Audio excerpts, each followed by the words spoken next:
Gentlemen and ladies, Chazakim U'Bruchim, thanks for joining us tonight, B'ezrat Hashem. We're going to be learning, Baruch Hashem, a little bit of a preparation for Rosh Hashana, and B'ezrat Hashem, some Chizuk, as we approach this very special day, the Yom Hadin. So, I wanted to begin with just a general concept, which is the idea that we say it every day in Ashrei 3 times a day. Tov Hashem lakol, v'rachamav al kol ma'asav. Hashem's mercy is on all of His creations. Rachamav al kol ma'asav. When HaKadosh Baruch Hu created this world, He created it with the idea that there must be mercy mixed into the creation. If not, the world would cease to exist. That's why it says in the beginning, HaKadosh Baruch Hu created the world, Bereshit bara Elokim. In the beginning, when Hashem created the world, Hashem created the world with severity, with strict judgment, right? It was Elokim, the attribute of judgment, but Hashem saw that it was not able to hold up, because if it was a question of just severe judgment like that, so then nobody would be able to withstand the severe judgment. It says even if Abraham, Yitzchak, and Yaakov, our forefathers, had to withstand pure, severe judgment, it would be impossible for even them to come out clean-handed. So therefore, HaKadosh Baruch Hu had to infuse into the creation midat harachamim. Hashem had to put into the creation the attribute of mercy in order that the world should continue to exist. It's okay, right? Now, the idea is that mercy became something very, very, very special. That mercy was something that actually is what upheld the entire world. That's why it says that although Hashem created the world with Elokim, but eventually that Ele toldot hashamayim va'aretz behi bare'am. These are the toledot, the accountings of heaven and earth, behi bare'am, when they were created, biyom asot Hashem Elokim eretz hashamayim. When Hashem, now it's with the attribute of mercy, created the world. That's why the world stands today. And that mercy is what keeps the world standing. It's a very important concept. But I want to show you to what extent it goes. Let's take, for example, the flood. We know that HaKadosh Baruch Hu was very upset at the generation of the flood. Very upset. They were doing a lot of terrible things. They were very immoral. They did a lot of forbidden relations in many different ways. And not only that, but they were extremely, extremely bad to one another. They even stole from each other. Sorry? Okay. They even stole from each other. And that was what sealed their fate when it came to the idea that HaKadosh Baruch Hu decided, I'm going to bring the flood, because they're doing terrible things against each other. But look at the attribute of mercy taking effect. I want you to just pay attention to how Hashem decided to do this. Because if it was just the attribute of judgment, what would have happened is Hashem sends a flood on the spot and wipes them all out. But that's not the way Hashem wanted to do it.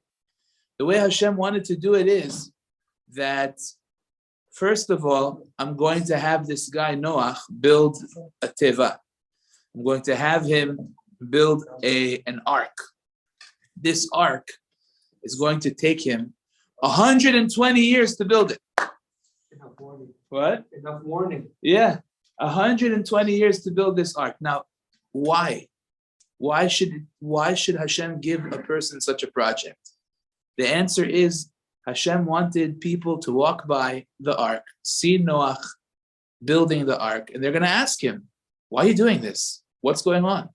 And he's going to say, because Hashem is upset at all of us, and Hashem is going to bring a flood. And if we don't do teshuvah, everyone's going to get wiped out except me and my family and the animals. So he wants people to walk by and ask him this question. So he's giving them a period, a grace period of 120 years to be able to do teshuvah. Right? He's giving them a period of 120 years. Now, it didn't work. You have all these people still doing the same thing. Everybody's still stealing. Everybody's still doing forbidden relations. Everybody's really, entrenched in the bad stuff. And they're not doing teshuvah. Time to bring the flood. So Hashem says, wait a minute. There's still this guy. His name is Metushelach. Metushelach is a very righteous man. And he has been alive more than any human being has ever lived. And he was 969 years old. Then Hashem says, you know what? I can't let this tzaddik see the devastation that's about to happen. So he goes ahead and he says, Metushelach, it's time to go. He takes Metushelach. Fine. Now, it's the Shiva of Metushelach. So it's 7 days now after he passed to mourn Metushelach. So Hashem says, okay, I'm going to give everybody the 7-day grace period of Metushelach to mourn him, and hopefully they'll learn from him. He was a very righteous man. Maybe they will do teshuvah in these 7 days. Again, the attribute of mercy is in full force. He does not want to bring the flood. He gave them 120 years in the hopes they would do teshuvah, nothing. But now it's coming down to the end of the wire. Boom, 7 days. Metushelach's Shiva. Okay, fine. Unfortunately, the 7 days of Metushelach's Shiva didn't work. They go ahead and they continue to do their bad things that they're doing. So Hashem says, okay, no problem. It's time to bring the flood. So Hashem starts to bring the rain. And the rain starts coming down. But Rashi tells us that it was very gentle rain, very soft rain. Why did Hashem make it soft rain in the beginning? Says Rashi, because Hashem was hoping that they'll see now it's really happening. Now it's really coming true. It's really taking place. There's a flood. There's a disaster happening. Now they'll do teshuvah. Now they'll come back. Now they'll change. And therefore, the rain that came down, instead of being rain of devastation, could actually be what's called gishmei bracha, rain of blessing. So hopefully they'll turn things around, and that rain that started coming will actually be rain of blessing. Beautiful.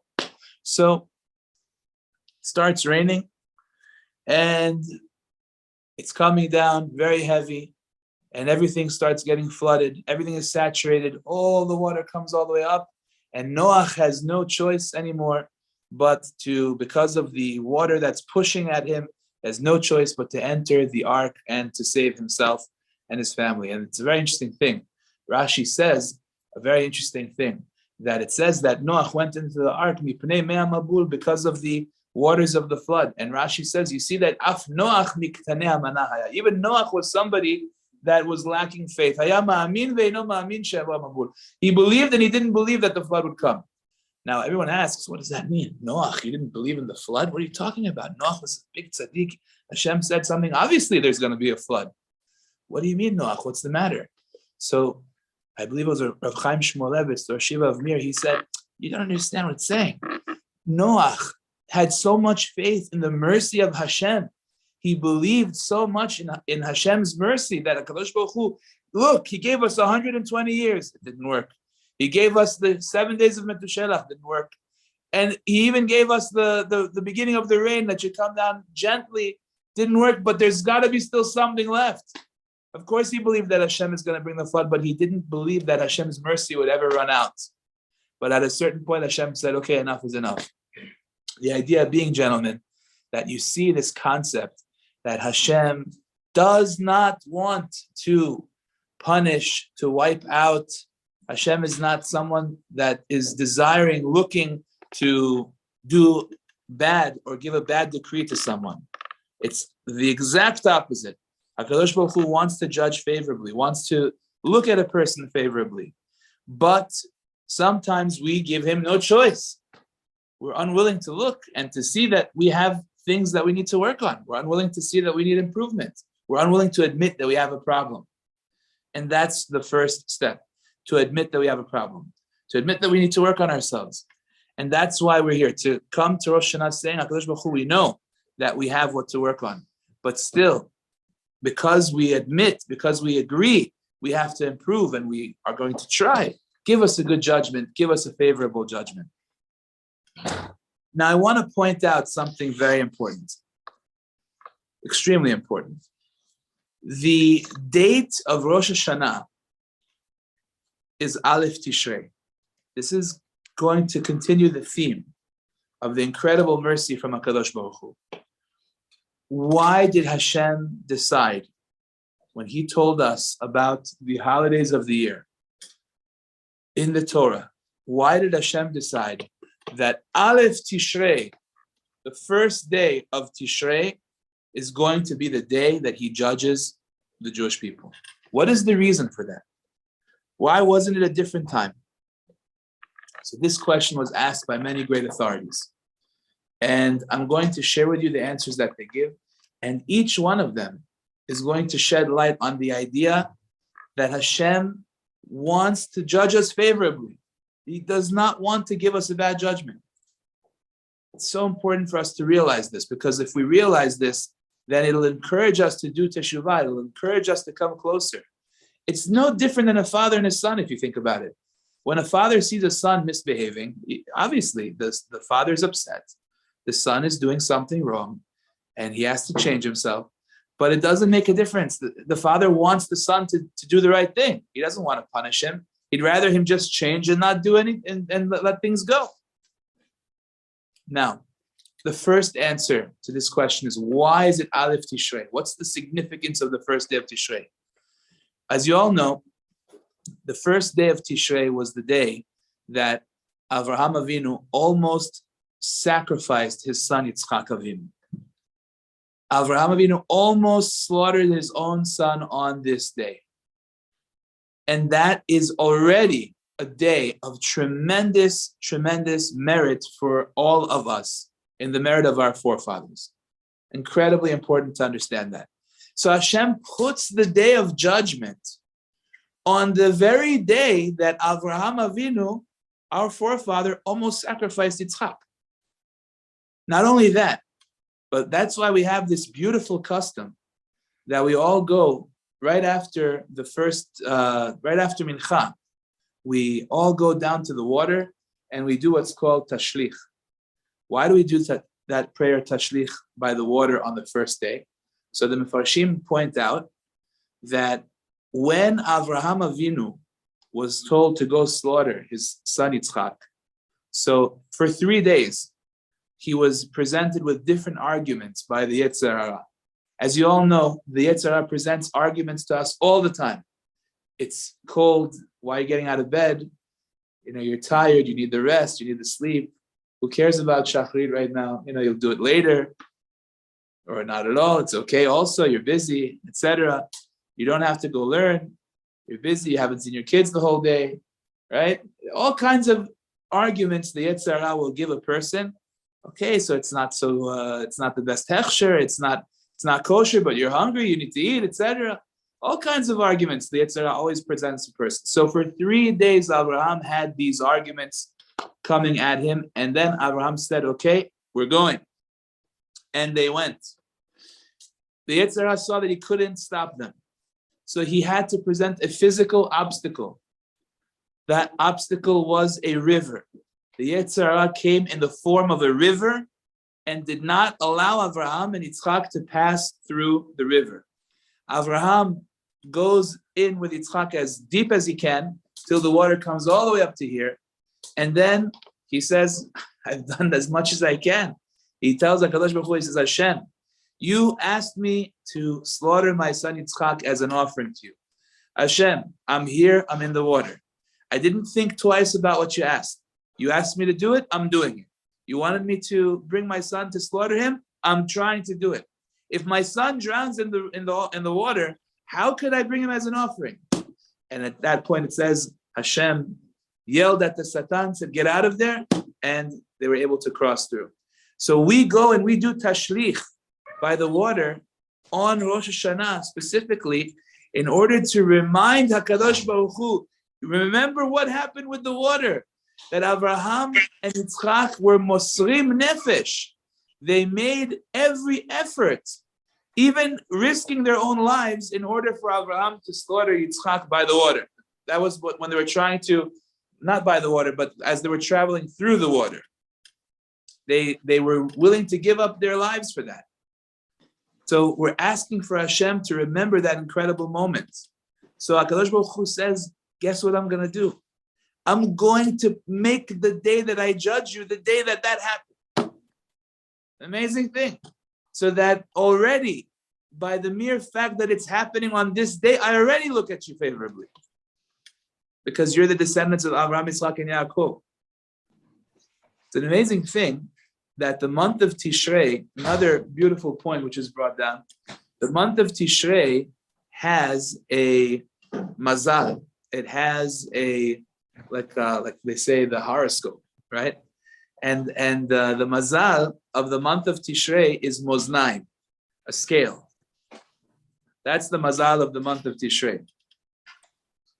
Now, you say, well, a scale could go in two ways. It could be for your benefit or the opposite, God forbid. But the Midrash Rabbah, Vayikra Rabbah, Chavtet Chet, says the following. He says, you don't understand. Look at the name of the month, Tishrei. Tishrei comes from the root shareh, which means to permit. When something is, in Aramaic, whenever the Gemara asks, is this allowed or this not allowed?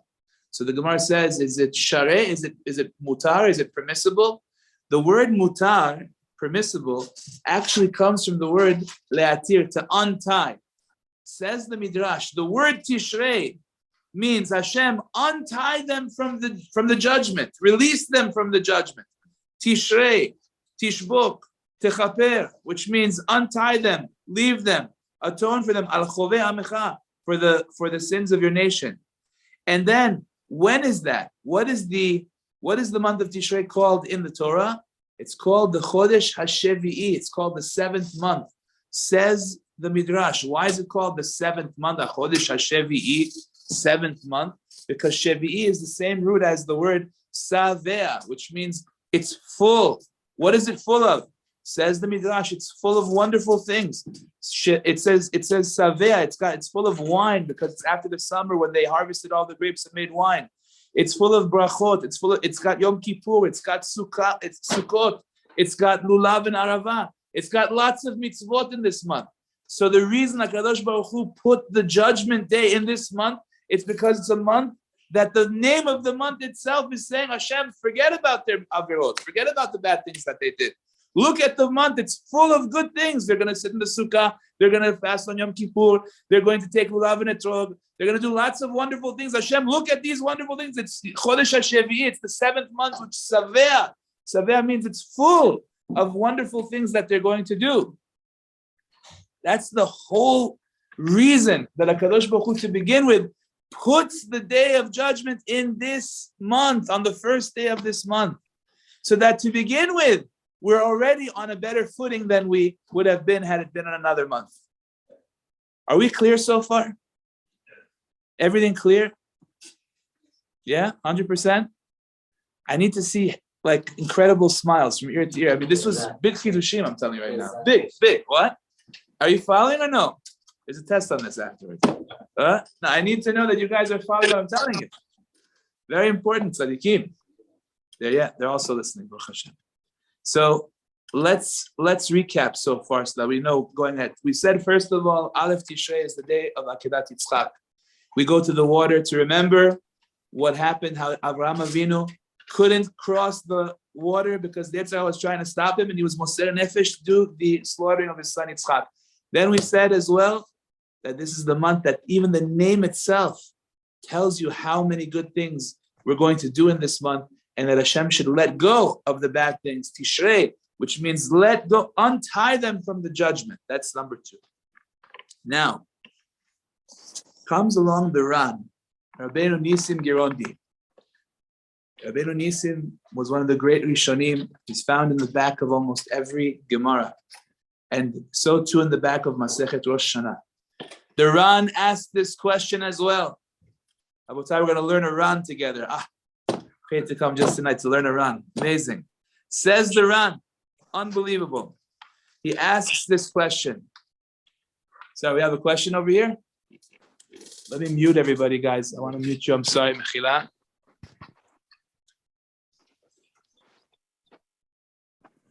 Okay, gentlemen, take a look at what's going on here. Thank you so much. Hazaku Baruch. So, the Ran asks this question, gentlemen, and he says the following.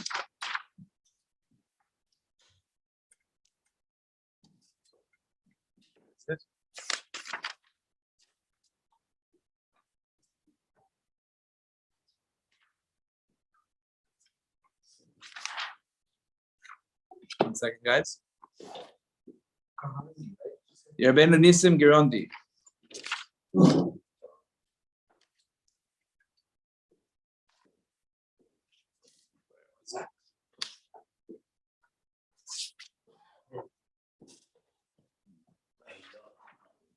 Okay.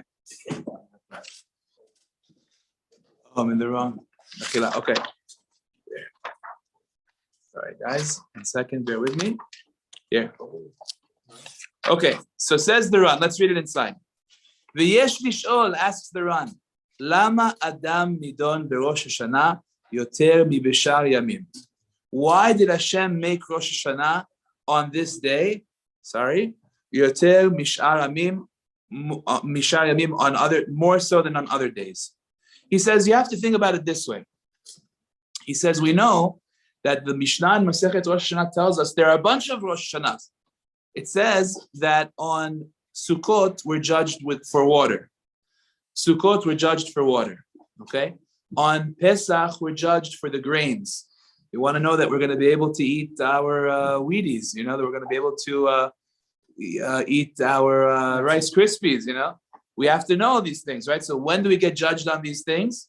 We get judged on Pesach for the grains. On Shavuot we get judged for the fruit because that's the time period that the fruit starts to grow, right? So on every time period, we get judged for that which is about to happen at that time. Sukkot starts to rain, at least in Israel. So we get judged on Sukkot for the rain. Says the Ran, I don't understand. What does this have to do with Adam? Why are we judged now on Aleph Tishrei for mankind? What does this have to do with anything? Right? So the Ran says, I'll explain to you beautifully. We know, Chazal tell us that the world was created on the 25th day of Elul. Now, that means that the 6th day of creation was Aleph Tishrei, was the first day of Tishrei. What was created on the 6th day of creation? Adam and Chava were created at that time. Says the Ran, look at what happened. The Midrash tells us the following. The Midrash says, Sha'ar Rishona, the first hour, ala b'machshava. The man came into the thought of Hashem. Meaning just like you have an idea that pops into your head, it's an idea. Before you actually do it, you have to have the idea. So the first hour of day 6, the idea of making a man came into Hashem's thought. Sha'a shniya nityaetz im malachei hasharet. The second hour, Hashem consulted the angels that he had already created. That's why it says, Na'aseh Adam b'tzalmenu. Let us make man in our image. What do you mean, let us? Who are we? So Rashi says Hashem was consulting with the angels. I don't know how many, but there are lots of different angels. So that's what he was doing the second hour. Bishlosha, the third hour of the day, kines afaro. Hashem gathered all of the dirt from which Adam was going to be made. Barevi'it, on the 4th hour, giblo. Hashem mixed him together, meaning he mixed him with the liquid and he started to form a shape. B'chamishit rikmo, on the 5th hour, he started to cut the shape into a more defined shape. B'shishit asao golem, by the 6th hour of the day, Adam was a full body, but just the body. B'shevi'it, the 7th hour of the day, zarak bo neshama, Hashem then blew into Adam his neshama, the 7th hour of the day, the 6th day of creation. Bashminit, on the 8th day of creation, on the 8th hour rather, he put him in Gan Eden. But Tishit on the 9th hour, Nitztava, that's when he told Adam during the 9th hour of the day, don't eat any of the fruit of the Etz Hadat. You can have all of the fruit of the garden. That fruit, Etz Hadat, you cannot have. The 10th hour, Basirit Sarach. By the 10th hour, that's when Adam ate from the Etz Hadat. So he was just bored an hour ago. He was 2 hours ago. He was told an hour ago not to eat. By the 10th hour, he ate. Okay. Now, Ba'achat Esrei, the 11th hour of the day, he was judged. He was judged. B'shte Mesrei, on the 12th hour of the day, meaning the last hour of the day, Yatza B'dimus. He came out and he was not convicted guilty, meaning he came out with a good judgment. He wasn't killed. He was told he's going to be punished a little bit, but he's not going to be found guilty that he's going to have to die right now for what he did. He got 930 years afterwards to live. Not bad. 930 years. Okay? So, Amar lo HaKadosh Baruch Hu. So look at what happened. At that moment already, Hashem tells Adam, Ze siman levanecha. This is a good sign for your children. Kishem she'amadeta lefanai badin biyom zeh. In the same way that you stood in judgment before me on this day, veyatzata b'dimus, and you came out with a good judgment, kach, so too, atidin banecha lihiyot omdim lefanai badin beyom zeh, so too your children that come forth from you will be judged before me on this day, veyotzim b'dimus, and they will be judged favorably. They'll have a good judgment. Now, what do you see? Says the Ran, that's the answer to our question. We know that on Sukkot we're judged for water because it starts to rain on Sukkot. We know that on Pesach we're judged for the grains because they start growing after Pesach. We know that on Shavuot we're judged for the fruit because that's when they start growing. What does Rosh Hashana have to do with us? Why are we judged on Rosh Hashana? The answer is because that's when Adam HaRishon was first judged for what he did wrong, and Hashem gave him a good judgment. So Hashem, to begin with, plants the day of Rosh Hashana when? On Aleph Tishrei, because it's going to be the same thing that happened with Adam HaRishon. In the same way that he got a good judgment, Hashem wants to give us also a good judgment. It's an amazing thing. So you see this concept of the Rachamav al Kol Ma'asav, that Hashem's mercy is on everything in the mere date of when Hashem decided to make Rosh Hashana. Very incredible thing. So this, for us, is a lesson. It's an important thing for us to realize. Hashem does not want to punish you. Hashem does not want to give you a bad judgment. Hashem wants only good for you. But you have to try. You have to come close. You have to make the effort. Hashem doesn't, it's like a father, like I said before.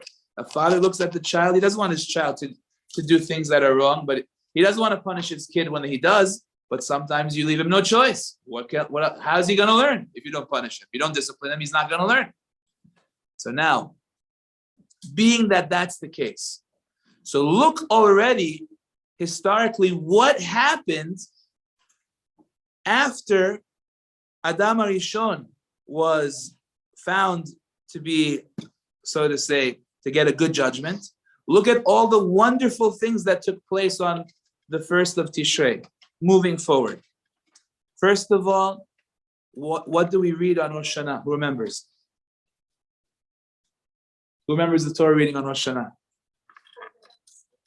Akedah Yitzchak is the second day. What's the first day? Kol HaKavod. Akedah Yitzchak, we know why. Why is that Akedah Yitzchak? That's, we already said that happened on Rosh Hashana. Okay. Well, what's day one? Beginning of Torah. Huh? No? Beginning of Reshit. No, that's Simchat Torah. What's day one, guys? We have our Chazan here. We could ask him to read it in 2 seconds. He'll read it. אני שואל, מה קוראים ביום הראשון של ראש השנה? תפדל, חבוד. מה קוראים ביום הראשון של ראש השנה? מתי? בלילה? בבוקר, בקריאת התורה. בהשם פקד את שרה. Oh, there you go. Hashem pakad et Sarah. What does that mean? Hashem remembered Sarah Imenu. What does that mean? She was barren for so many years. She was, couldn't have a child. ביום השני זה פרשת העקדה. Nachon. Okay? But Hashem remembered her when? On Rosh Hashana, she conceived. So again, she has a beautiful judgment. What? Okay, let's look at the good things. So it says that HaKadosh Baruch Hu remembered her on Rosh Hashana and she conceived. So over here, this is already a sign, again, that Hashem wants to give good judgment. Hashem wants to give you a good decree. Here's a person, she's trying for so long to have a child, nothing doing. Hashem pakad et Sarah. Amazing. So why are we reading this? Again, to remember, in the same way that you remembered Sarah Imenu and you gave her a good judgment, give us also. That's what we're trying to tell HaKadosh Baruch Hu. Another thing. Yosef HaTzadik is in the pit for 2 years. He didn't do a thing. Completely innocent, but he's stuck there in the dungeon for 2 years. He did nothing wrong. When was he taken out? Rosh Hashana. His judgment was sealed for the good on Rosh Hashana. This is a very special day. Hashem designated this as the day for good judgment. You just have to tap into it. You have to try it. Hashem says, I want to give you a good judgment. I want to have mercy on you. The whole world is all mercy. If not for the mercy of Hashem, we can't be here for 2 minutes. So Hashem says, I have the mercy, but you just got to ask for it. You have to try. You have to come closer. 6 days after creation. Correct. 6 days. Correct. Day 6, that was Rosh Hashana. Exactly. Correct. So that, what's that? We have a tradition. We have an oral tradition. And this was the day that Hashem created the world. So, Rabotai, that is a very important thing that we all have to realize. Rosh Baruch Hu wants us to do good. He wants us to have this beautiful judgment. We just have to make the effort. So I want to just end off with a couple of important points about the Chag. Important, first of all, to make sure to behave appropriately. Make sure, God forbid, on this holiday, there should be no anger. You want Hashem not to be angry at you, you don't get angry at other people. Somebody is not properly behaving, stay relaxed, stay calm, don't lose it. You want Hashem to be good with you and to stay relaxed with you and stay calm with you, you have to make sure that you stay calm yourself. It's a big mitzvah, just a couple of reminders, big mitzvah for the table to be nice and set ahead of time before a person comes home, that everything should be set beautifully for the Yom Tov. It's a good siman tov. If it's not, do we lose it? Do we get upset? We don't get upset. Not on Rosh Hashana, God forbid. We don't get upset on Rosh Hashana. Because if you get upset in the head of the year, that means, God forbid, it's a siman for the whole year that a person, God forbid, should be upset. We don't want that. So on Rosh Hashana, we want to have only sweet things, fatty foods that are good. We don't want to eat, God forbid, anything sour, because we don't want it to be a sour year, chas v'chalila. We want it to be only good. But it's important to, what? Spicy as well. We try to stay away from it. It's not the same thing as sour, but we try to make sure that it's sweet foods, fatty foods, that a person should have only good things happening throughout this entire year. Hashem. Yes. That you could do whenever you want. I think they'll take it whenever you bring it. They'll take it. I don't have a doubt about it. What's that? When should the jewelry come? Before Rosh Hashana or after Rosh Hashana? Okay, gentlemen, we'll stop over here. We're going to do Atarat Nedarim. Then we're going to do Rosh Hashana. Okay, guys. Hazakim Ubruchim. Yosef Neroli here from Los Angeles. Good to hear your voice. Wow, I love your shiur. You're a tzaddik. Thank you. Bye.